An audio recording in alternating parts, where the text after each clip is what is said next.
Hi sweet listeners, உங்கள் இனியவன். காலத்தின் ஓட்டம் மனிதர்களுக்கு அது மிகப்பெரிய ஏமாற்றம். அப்பொழுது சிறிய காசை கொண்டு இன்பமாக கழித்திருப்பாய். இப்பொழுது காசு அதிகமாக இருந்தாலும் இன்பம் அதில் இருப்பதில்லை. அப்பொழுது ஆடிய ஆட்டங்கள் என்ன, இப்பொழுது முடங்கிய கூட்டம் என்ன? கைபேசி இல்லாத காலம் அனைவரையும் நேரில் சந்திக்க வைத்தது. கைபேசி தொடங்கிய காலம் மனிதர்களிடத்தில் சிறு சிறு மாற்றங்கள் வந்தது.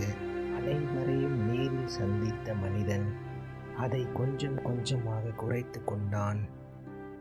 கைபேசியில் எப்பொழுது முகம் பேசி அறிமுகம் ஆனதோ, கைபேசியில் முகங்களை கண்ட மனிதன் பேரின்பம் கொண்டான்.